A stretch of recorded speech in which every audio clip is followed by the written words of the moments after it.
교독을 합시다. 제가 한 절 읽고 여러분 한 절 읽고 같이 18절 읽고 하도록 하겠습니다. 내 조상들도 알지 못하던 만나를 광야에서 내게 먹이셨나니 이는 다 너를 낮추시며 너를 시험하사 마침내 내게 복을 주려 하심이었느니라.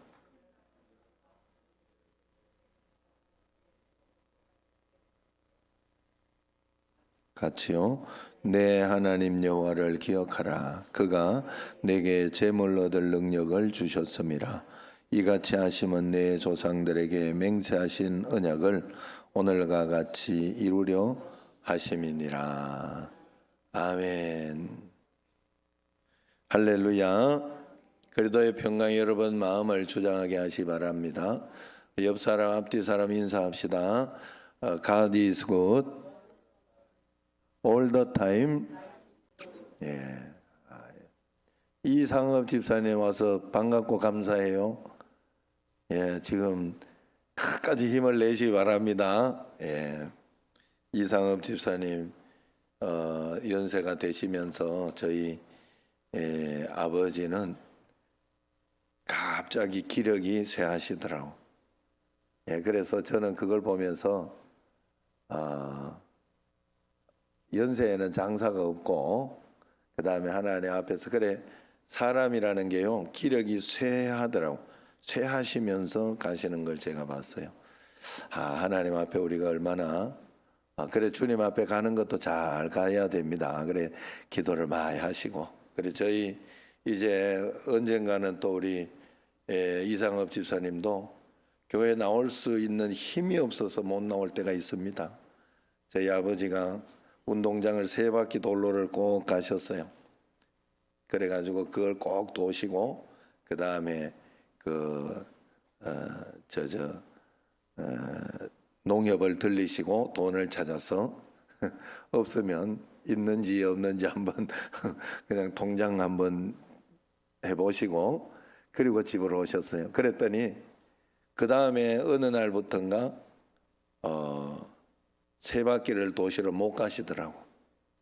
신기했어요. 저는 농협만 갔다 왔어요. 농협만. 그래 그거 운동하시라고 우리가 그때 돈을 쪼개 드린 적이 있어요. 쪼개서 보낸 적이.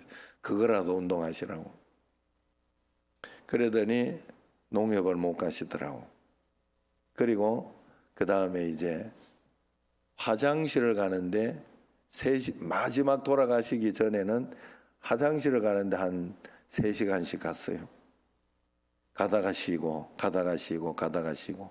그래도 참 감사한 거 화장실 가서 화장실 소변이나 이런 걸 보시고 그리고 돌아오시고 그게 왔다 갔다 하는 게 그렇게 걸렸어요. 그리고는 집에 누워서 그냥 미숫가루만 드시고 그리고 마지막 숨을 거두셨어요. 참 이 인생이 참 그런 거예요. 그래 우리가 하나님 앞에 예배를 드릴 수 있을 때 열심히 드리고요. 주님 앞에 기도하고 하면 하나님이 우리를 긍휼히 여겨주시고 불쌍히 여겨주시고 지금까지 이런 여러분 생각하지 마시고 회개하면 하나님은 다 잊어버린다. 모든 일들을. 그래서 지금부터 기도하면서 하나님 말씀대로 하나님 앞에 잘 나아가겠다 결단하고 나아가면 하나님은 앞에 것은 예수님 보혈의 피로 다 잊어주시는 게 하나님의 뜻이니 어떨 때는 좀 서운할 때도 있으나 참 감사했어요. 저는 참 감사했어요.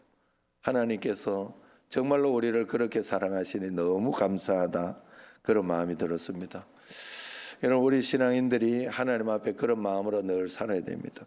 그런 가운데 오늘 여러분들에게 한번 나누고자 하는 말씀은 신앙인들이 가난한 것이 주의 뜻이냐 아니면 부유한 것이 주의 뜻이냐 여기에 대해서 우리가 한번 생각해 봐야 된다는 거예요. 성경적인 대답을 가지고 사는 것이 대단히 중요하다 하는 겁니다.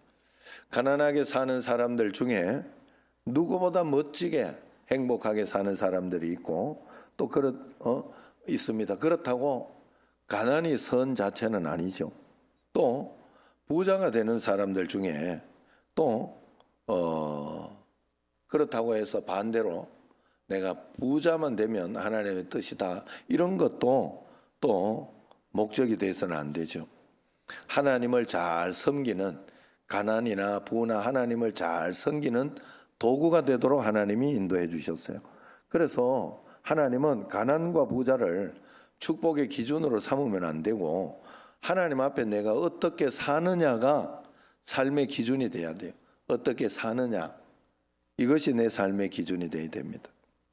그래서 가난은 타락한 세상 속에 자리 잡은 악이요 혼란이라는 것이 바로 이 성경적인 교훈입니다. 하나님이 지으신 세상은 보시기에 좋은 세상이었어요. 에덴 동산에는 가난이 없었습니다. 모든 것이 넉넉했고 풍부했어요. 그렇다고 해서 부자도 없었죠. 에덴 동산에는 그냥 하나님 안에서 넉넉하고 풍성하게 즐기고 누릴 수 있는 곳이었어요. 그래서 가난과 부의 개념이 없었다 이 말이에요. 그런데 범죄함으로 하나님과의 친밀한 교제가 깨짐으로 영적인 빈곤이 찾아오기 시작했어요. 영적인 빈곤은 환경의 가난함과 육체적인 질병과 마침내 총체적인 저주와 죽음을 가져왔기 때문에 타락한 세상 속에 자리 잡은 악이요 혼란이 바로 가난이라 할 수 있습니다. 그래서 예수님께서 이 땅에 오실 때 내가 온 것은 양으로 하여금 풍성한 삶을 살게 하기 위해서 왔다. 그래서 여러분들이 마음속에 풍성한 삶을 살고 있으면 가난해도 부유해도 그런 가운데 어떤 가운데서도 내 마음이 풍요하고 부유한 삶을 살고 있다면 여러분은 예수님을 잘 믿고 있는 것이고, 혹시 나는 가난해서 힘들고 아니면은 돈을 많이 벌지 못해서 힘들고 높은 곳에 올라가지 못해서 힘들고 어렵고 답답하다 그런 마음이 들고 그렇게 살아간다면 뭔가 모르게 하나님 말씀 가운데 제대로 살고 있는 건 아니에요. 하나님을 만나면 이 모든 것들이 평정이 됩니다. 하나님 안에서 감사하고 고마운 일들이 보이기 시작하고 그렇게 살아가게 된다는 거예요. 간혹 교회에서 물질에 관한 설교를 하면 거룩하지 못하다는 사람이 있어요. 그러나 그것 또한 오히려 반대로 이원론적이고 이중적인 생각입니다. 영은 선하고 물질은 악하다 하는 그런 것에서 나온 말이죠. 그러나 성경을 보면 예수님은 돈에 관한 이야기를 많이 하셨어요. 신약 성경의 믿음에 대한 이야기, 기도에 대한 말씀이 500기절 남짓 됩니다. 그런데 돈과 재물에 관한 말씀은 2350기절이나 됩니다. 예수님의 38가지 비유 가운데 무려 절반에 가까운 18개가 물질 돈에 관한 비유예요. 그래서 오늘 말씀은 하나님은 우리에게 재물 얻을 능력도 주셨다, 그것을 말씀드리고자 합니다. 산 넘어 남촌을 이렇게 보니까 그 예전에 얼마나 재물, 그 길을 내가 예를 드는 이유는 산 넘어 남촌에 한 번씩 가보셨는 데도 있고 안 가보신 사람도 있고, 저도 좋아했어요 옛날에. 왜냐하면 강원도 저 옹심이를 먹고 싶어가지고 거기 옹심이가 맛있었어요. 그래서 그랬는데 그걸 접고 이제 지금은 영월애라는, 그래서 강원도 옹심이만은 못하다, 그래도 좋은 어떤 그것으로 이렇게, 그분이 장로님, 거기 앞에 땅이 전부 장로님 땅이잖아요. 그래서 그 카페는 차려가지고 자식 주고 딸 줬다고 하는가 그래요. 또 한 다른 딸은 미국의 줄리어드 대학교 나오고, 그 다음에 남편은 의사고, 그러게 장로님 집인데, 그래 그분들이 그 의사하고 그분들이 다니는 교회가 우리 예정이 있는 교회예요. 그래 그걸 몰랐어. 그래가지고 그래 반갑기도 하고 좋아서 어제 밥 먹으러 간다고 이렇게 구역 식구들 데리고 가는데 점심 때 갔는데 이 차가 밖에서부터 줄이 쫙 서 있는 거예요. 들어가 그냥 가만, 그런데 차들도 참 신기하게 가만 있어. 그래가 조금씩 가면 조금 가고 한 차 빠지면 가고 이렇게 계속 기다리고 있더라고. 그러니까 아내가 먼저 거기 내려가지고 그래도 얼마 되겠나 싶어가지고 내려가지고 표를 받으러 먼저 갔어요. 표를 받으러. 줄 서서 뭐 분명히 그게 있을 거니까 갔더니 603번인가 그것도 607번짜리를 603번으로 바꿔주더래. 왜냐하면 603번이 이제 집에 돌아갔나 봐요. 그래가지고 우리가 조금만 기다리면 되나 보다. 그래가지고 이제 밥 먹으러 가려고 이렇게 이제 저도 기다리고 있었어요. 그럴 때 아내가 한 번 더 가서 이렇게 보더니 아이고 아직 200번이나 남았다 이랬는데 200번이나 남았대. 그걸 기다려. 아이고 무슨 손님이 그렇게 많은지. 예전에 우리가 저기 갔다가 밥 먹으러 갔을 땐 그래 안 많았는데 그래 참 야 대단하다. 어떻게 이렇게 손님도 많고 그러냐. 그래 잘 됐으면 좋겠어요. 왜냐하면 장로님 또 집이기도 하고 또 아는 또 그런 집이기도 하고 하니까. 그런데 자 중요한 것은 그런 것들을 통해 가지고 좋은 곳에 잘 쓰고 그분이 잘 장로님인데 잘 쓰시는 것 같아요. 제가 알기로 선한 곳에 잘 쓰고. 그래 여러분 우리가 하나님 앞에 재물 얻은 능력도 주셨다. 우리가 신앙생활하는 우리를 한번 잘 생각해 보세요. 우리 장로님들은 대부분 다들 우리 장로님 괜찮으시잖아요. 그래서 다들 또 강화도 가셔가지고 사시는 분들 다들 강화도 가서 이렇게 사시고 집을 잘 마련해가지고 사시고 그렇게 하시는데 분들이 장로님 되고 이렇게 하려면 11조 하고 이런 거 철저히 하지 않겠어요? 철저히 하고 그래서 그런 것으로 선교 헌금도 많이 하고 장로님 정도 되면 막 그래요. 그런데 많이 하고 헌금도 많이 그 헌금 여러분 생각하는 거 이상으로 많이 합니다. 진짜 매월 나가는 돈이. 그런데 가난하지 않잖아요. 그냥 막 거지처럼 그렇게 살거나 그러지. 하나님이 다 먹고 살 거 다 채워주시잖아요. 그러면 가난해야 되는데 세상적인 원리로는 세상적인 원칙으로는 그렇게 해가지고는 돈 못 버는데 하나님이 우리에게 주시는 것은 그런 것이 아니라는 걸 분명히 이야기하고 있는 거예요. 신앙생활에 있어서는 돈을 어떻게 벌고 어떻게 관리하고 사용하느냐 하는 것이 그만큼 중요한 거예요. 사단도 성도들을 유혹할 때 돈 문제를 가지고 유혹한다는 사실을 아십니까? 돈, 그 끝없는 유혹이라는 황호창 교수의 책에서 사단이 인간을 타락시킨 다음 돈에 대한 잘못된 사상을 집어넣는데 이렇게 이야기해요. 첫 번째, 내가 번 돈은 내 것이다 하는 잘못된 마음을 심었답니다. 하나님이 주인이에요. 우리는 그냥 청지기일 뿐이에요. 여러분 늘 그 마음을 가지고 이렇게 보면 자식이 말을 안 들어도 힘들어도 나는 청지기인데 내가 최선을 다해서 이 아이에게 말하고 있고 내가 바르게 가야 할 길을 이야기하고 있는가 그것만 살펴보면 돼요. 어떻게 하겠어요? 내 힘으로 안 되는 거죠. 청지기니까 하나님 내 것이라 생각하면 절대 안 되겠더라. 자식은 그래서 말 안 들으면 그때부터 충격을 받아요. 어른이 되고 이제 여기 청년들도 있지만 얘들이 청년이 되기 시작하면 말을 안 들어. 왜냐하면 부모님 말을 그건 만고불변의 진리예요. 어쩔 수 없어요. 왜냐하면 자기 자아가 생기고 자기 주체성이 생기기 때문에 그런 거예요. 그래서 이제 결혼하면 출가 외인으로 나. 그래서 기도해야 돼. 기도해서 자녀들이 잘 이렇게 자랄. 그래 내 자녀가 아니다. 하나님이 내게 맡겨주신 자녀다 생각하면 달라져요. 생각이. 그리고 교육 방식이 달라집니다. 반드시 그렇게. 두 번째, 돈이면 뭐든지 할 수 있다 하는 생각이 잘못된 생각이라는. 그때부터 돈은 이용가치 차원을 넘어 귀신이 되는 거예요. 만몬이 되는 만모니즘. 만몬은 돈 귀신을 이야기해요. 그래서 만모니즘에 빠지면 안 된다 이 말이에요. 세 번째 마귀 정령은 돈을 가져도 저주가 되도록 돈을 못 가져도 저주가 되도록 만드는 게 목표입니다. 그래서 하나님보다 돈을 더 의지하도록 끊임없이 마귀는 유혹해요. 우리가 속지 말아야 됩니다. 예수님은 우리 죄를 담당하기 위해서 십자가를 지실 때 우리의 가난을 또한 담당하셨어요. 사도 바울은 고린도후서 8장 9절에서 이 진리를 분명히 하고 있습니다.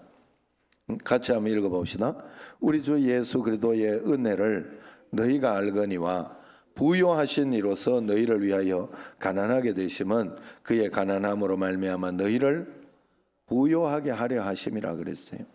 예수님은 부요한 분입니다. 그분은 우리를 부요케 하기 위해 우리의 가난을 담당하셨다 말씀합니다. 그분은 얼마나 부요하신 분입니까? 온 하늘과 땅이 그분의 것입니다. 그래서 시편 50편 10절 12절에 보면 같이요. 이는 삼림의 짐승들과 뭇산의 가축이 다 내 것이며 산의 모든 새들도 내가 아는 것이며 들의 짐승도 내 것이미로다. 내가 가령 줄여도 내게 이르지 아니할 것은 세계와 거기에 충만한 것이 내 것임이로다. 땅에 있는 모든 것, 쉽게 말하면 땅에 있는 모든 것 다 내 것, 지하자원, 수자원 다 내 것이다. 세상에 있는 모든 기업이 내 것인데 나는 그것으로 부유하다 이야기를 하는 거예요. 그분이 바로 나의 가난의 짐을 지시고 또 가난하게 되셨다 이야기합니다. 그분은 이 땅에 태어나실 때 태어나실 곳이 없어 마국간 말구유에서 태어났어요. 그분은 자기 땅에 오셔서 거할 곳이 없어서 머리 둘 곳도 없다고 하셨습니다. 우리의 모든 저주를 짊어지시고 십자가에 죽으신 다음 묻힐 곳이 없어 남의 부덤을 빌려 묻혔어요. 왜 그렇습니까? 우리를 부요하게 하기 위해서 대신 가난을 짊어지셨다 이야기를 합니다. 놀랍지 않습니까? 여러분, 물질로 인하여 마음이 낮아지고 가난해졌습니까? 전능하신 하나님을 믿고 그분께 모든 문제 해결 능력도 있음을 믿으시기를 바랍니다. 그러면 이제 여러분에게 재물 얻을 능력이 있음을 우리가 믿고 살아야 됩니다. 하나님은 내게 재물 얻을 능력도 주셨다. 믿고 믿음으로 나아가야 돼요. 오늘 말씀을 다시 보세요. 내 조상들도 알지 못하던 만나를 광야에서 내게 먹이셨나니 이는 다 너를 낮추시며 너를 시험하사 마침내 내게 복을 주게 하려 하심이라 그랬어요. 그러나 네가 마음에 이르기를 내 능력과 내 손의 힘으로 내가 이 재물을 얻었다 말할 것이라 그렇게 생각한다잖아요. 그러니까 내 하나님 여호와를 기억해라. 그가 너에게 재물 얻을 능력을 주셨음이라. 이같이 하심은 조상들에게 맹세하신 언약을 오늘과 같이 이루려 하심이라 그랬어요.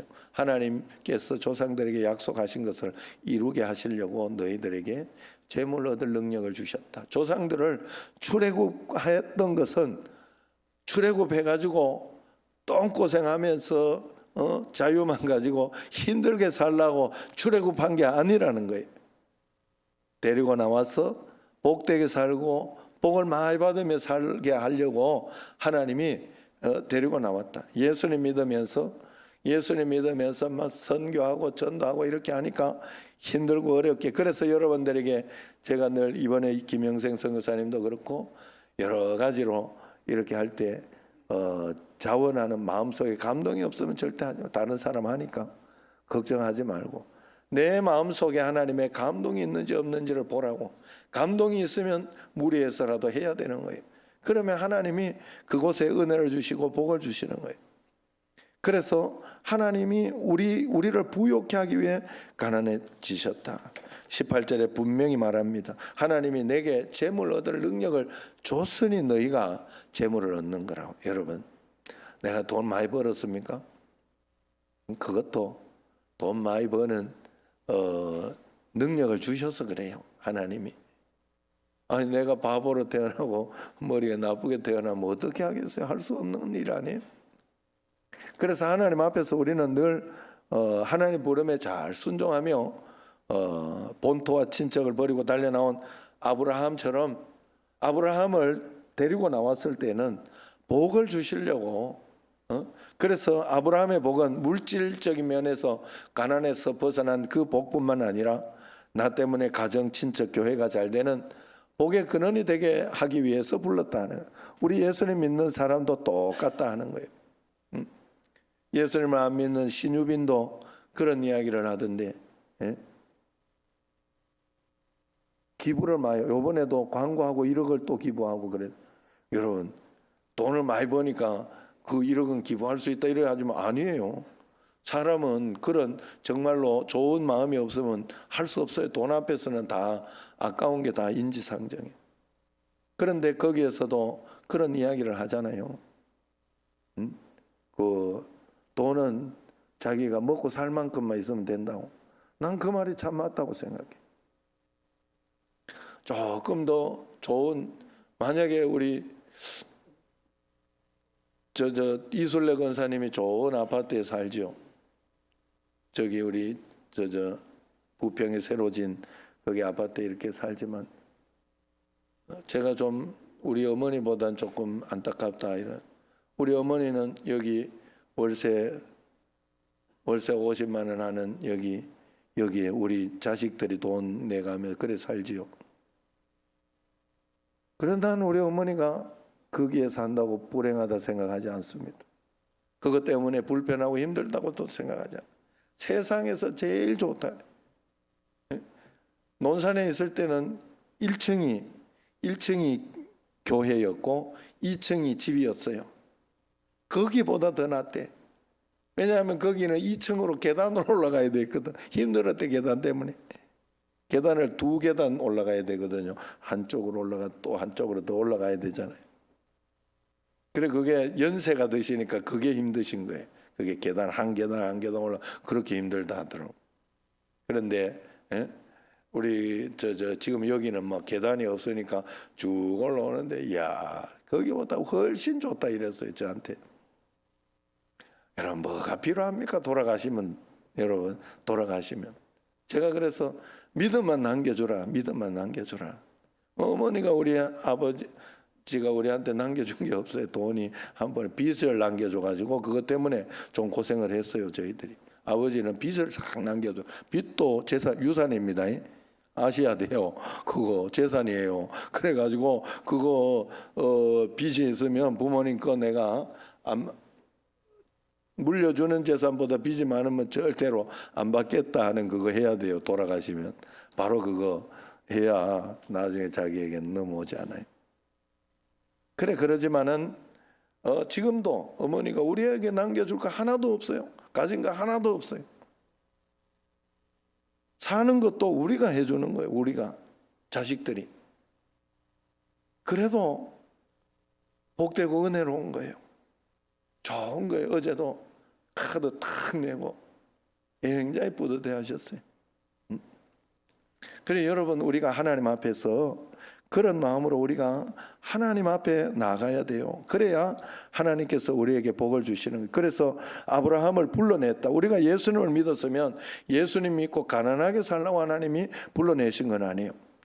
창세기 12장에 부름받고 13장을 펼치면 2절에 아브라함에게 뭐라 그랬는가 하면 아브라함을 불러내고 아브라함의 가축과 은과 금이 풍부하였더라 이야기합니다.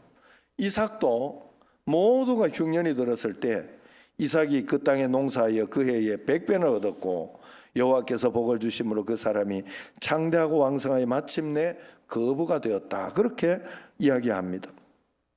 뿐만 아니라 하나님은 아브라함의 손자 야곱을 통해서도 큰 재물을 줘. 사실은 야곱이 별거 아닌 것 같아도 가장 큰 재물을 가지고 돌아왔어요.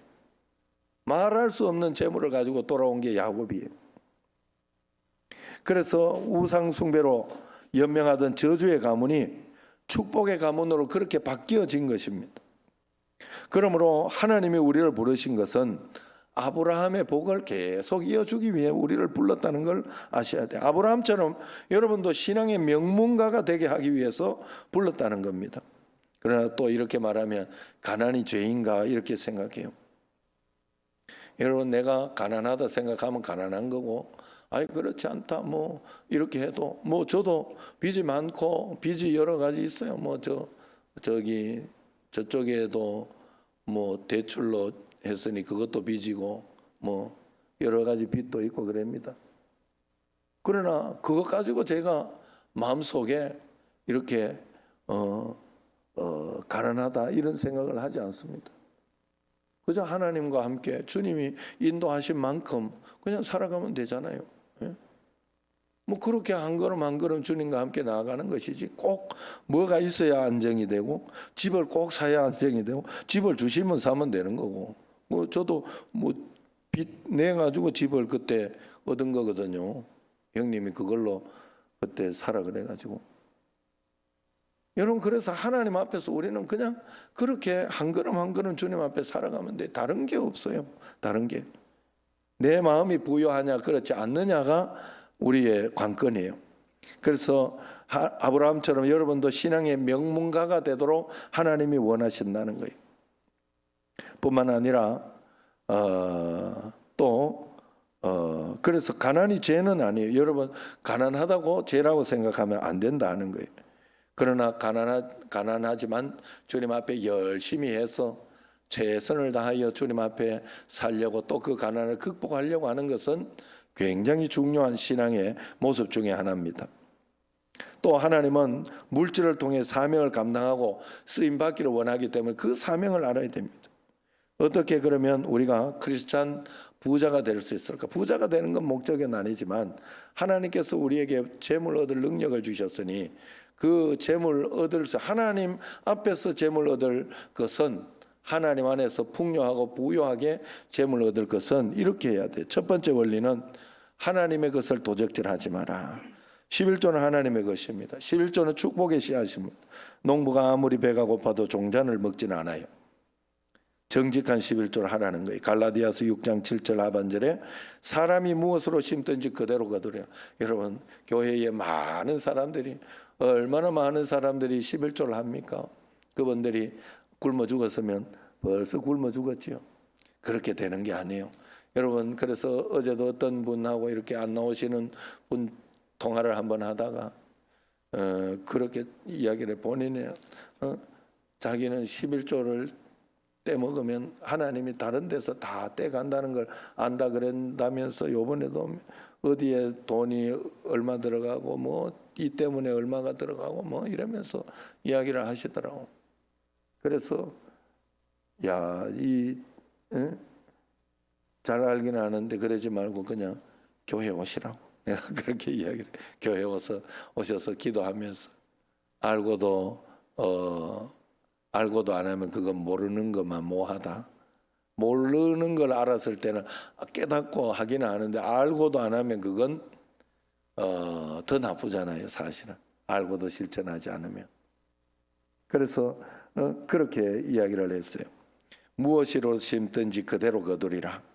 만고불변의 진리입니다. 그래서 하나님 앞에서 우리는 심어야 돼요. 자꾸 심어야 돼요. 그래서 나누고 하나님 앞에서 자꾸 나누고 그렇게 해야 됩니다. 두 번째, 그래서 빚을 지고 있어도 반드시 해야 할 일은 해야 하는 게 성경적이에요. 11조 외에 우리가 또 해야 되는 게 있어요. 그게 뭐냐면 가난한 이들을 섬기는 일이고 저축하는 그런 일들입니다. 적으면 적은 대로 많으면 많은 대로 섬기고 나누고 또 저축도 해야 됩니다. 이번에 김영생 선교사 병원비 모금 같은 거 그거 하기도 사실은 어렵습니다. 여기도 들어가야 되고 저기도 들어가야 되고 여러 가지 들어가는 게 많으니까 또 이야기하기는 어려워. 그래서 여러분들에게 감동되지 않으면 하지 말아야 돼요. 감동되지 않으면. 감동되는 사람이 하는 거예요. 하나님 앞에. 그러나 저도 다른 선교사님, 세상에 그런 일은 너무 많으니까 다른 선교사였으면 아예 감동조차 안 먹었겠죠. 제가 마음속에 그렇게 할 생각조차 안 했겠죠. 그런데 우리가 돕고 있는 선교사라 그래 월요일 날 한국으로 이송해 온다고 합니다. 그렇게 거기에서 병원에서 나온 이미 거기 우리나라 오면 그래도 그게 의료보험으로 아마 될걸요. 내가 생각하기에는. 그런데 거기 있으니까요. 병원에서 처음에 그 충격하고 이거 치료한 그거 빠져나오는데 2,500만 원인가 들고 한국에 나오는데 비행기 싸게 한 1,000만 원인가 뭐 이렇게 들어요. 그렇게 옮기는 비행기는 그렇더라고. 야, 그거 보통 일이 아니에요. 그래서 그것 때문에 없어 힘들어 하는데 어쨌든 그렇게 해서 월요일 날 오기로 했다고 그래요. 그래 마지막 잔액이 잘 치러질 수 있도록 그래서 그래도 뉴스에도 나오고 막 이렇게 해서 그 7천만 원인가 이게 모금이 되고 있는 것 같아요. 우리도 할 수 있는 것을 해드리는 거예요.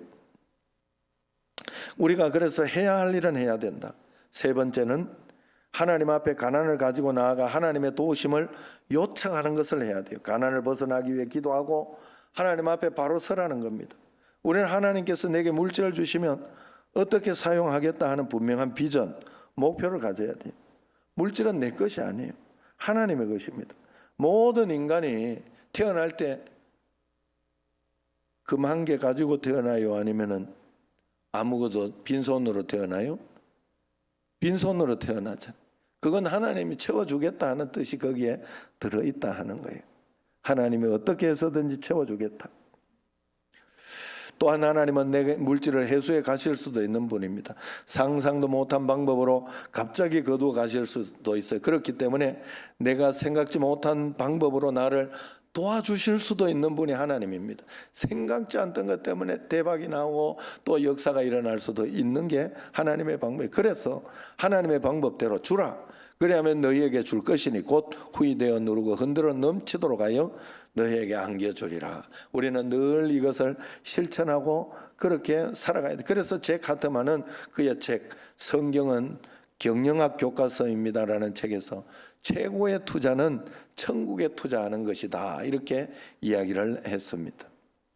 하나님의 부여의 법칙, 하나님 앞에 심는 거죠.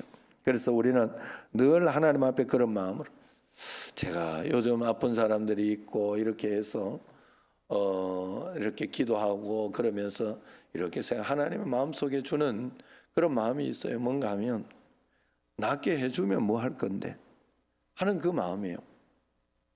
낫게 해주면 하나님 앞에 사명으로 더 잘 살아갈게요. 더 예배하고 더 기도할게요. 이게 우리의 목표여야 되거든요. 그런데 우리는 대부분 보면 낫는 것만. 그건 그냥 세상에 불교나 어떤 그런 종교에 가서 비나이다 하는 거하고 똑같아요. 그저 내가 신을 달래가지고 돈으로 아니면 정성으로 아니면 치성으로 달래가지고 지금 내가 나으면 끝. 여기가 천국이 아니거든요. 낫고 나면 뭐 할 거냐. 하나님 앞에 내가 사명자로 살아가는 것 아니면 아무 의미가 없어요. 동물도 우리보다 이 사람보다 더 이렇게 사람보다 더 모성애가 있고 그런 동물들도 많다니까요. 그래서 우리가 그렇게 이 땅을 살다가 가면 먹고 자고 싸고 한 것밖에 뭐가 남아요. 하나님 앞에 저 영원한 곳에 우리가 이 땅에서 했던 행적이나 기록이나 이것이 하나님 앞에 드려지고 남는 게 있어야 되지 않겠습니까? 그걸 꼭 기도해야 돼요. 그래서 그럽니다. 그래서 보물을 하늘에 쌓아두라고 합니다. 그렇지 않으면 도적이 된다고 했어요. 여기 도적은 사단이죠. 사단은 돈을 이용해서 이기적인 욕망을 채우도록 합니다. 그래서 욕망, 이기심과 함께 금생과 내생의 물질적 환경을 잃어버리게 하는 게 사단의 목적이죠. 하나님 앞에 심어둔 것이 있어야 된다는 거예요.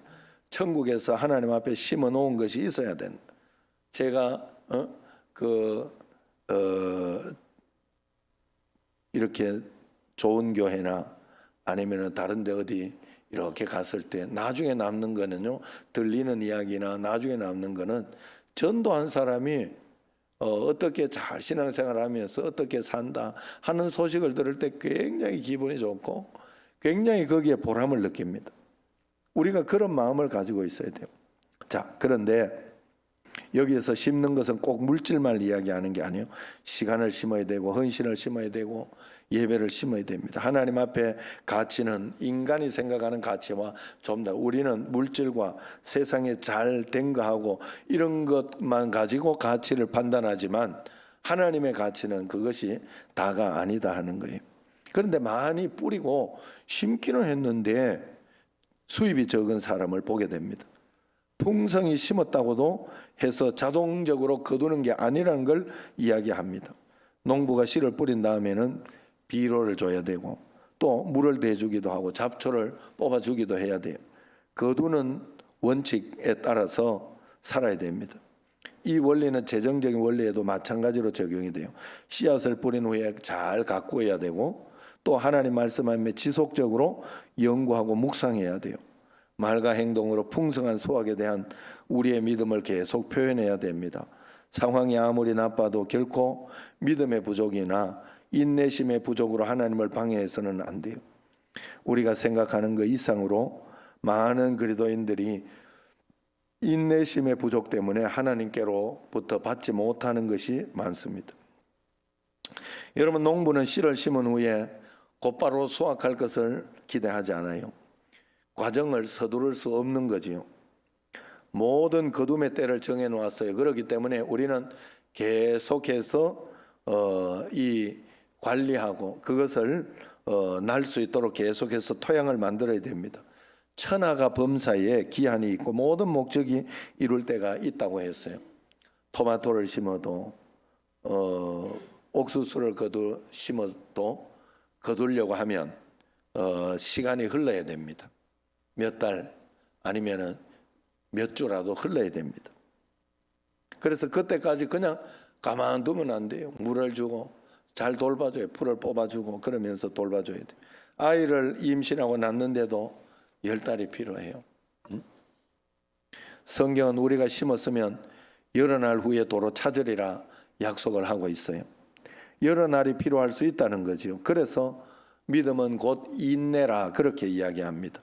믿음의 그릇이 준비될 때까지 하나님 앞에 드리고 이웃들에게 나누는 삶을 사는데도 더 곤고한 삶을 살 수도 있다는 거예요. 그래서 오랫동안 직장을 잃고 많은 시간이 흘러갈 수 있습니다. 사업의 어려움의 기간이 상당히 오래 지속될 수 있어요. 이때 입으로 행동으로 삶으로 믿음 없음을 드러내면 안 돼요. 그래도 하나님이 풍성히 주셨음을 입으로 고백하고 감사하는 삶을 인내로 지켜내야 돼요. 인내를 잃어버리면 안 돼요. 그래서 성경은 인내를 온전히 이루라 그랬어요. 인내가 완전한 거다 이렇게 성경에 진짜 기가 막힌 말씀이 많아요. 그래서 우리는 잘 인내해야 돼요. 사는 믿음도 잘 인내해서 믿음을 지켜내야죠. 가정에서도 부부 사이에도 또 가정생활을 하는데도 잘 인내하며 지켜내고 붙들어내야 돼요. 어떤 일이든지 그래야 됩니다. 그래서 믿음과 인내 야고보서 1장 6절에 8절에서 분명하게 이야기 같이 한번 읽어봅시다. 오직 믿음으로 구하고 조금도 의심하지 말라. 의심하는 자는 마치 바람에 밀려 요동하는 바다 물결 같으니 이런 사람은 무엇이든지 주께 얻기를 생각하지 마라. 두 마음을 품어 모든 일에 정함이 없는 자로다 그랬어요. 끊임없이 인내하고 믿음을 지켜내야 돼.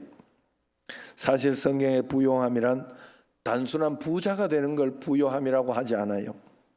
존재가 바뀌는 것, 복 있는 존재가 된 것을 부요함이라 이야기해요.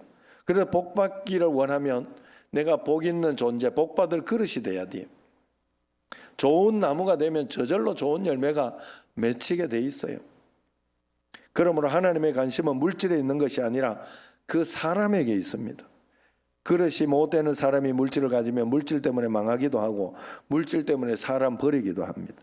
가진 돈으로 방탕해지는 사람, 뭘 좀 가졌다고 교만해지는 사람, 가지고도 바로 쓸 줄 몰라 옹졸해지고 수전노가 되는 사람, 모두가 그릇이 준비되지 못한 사람입니다.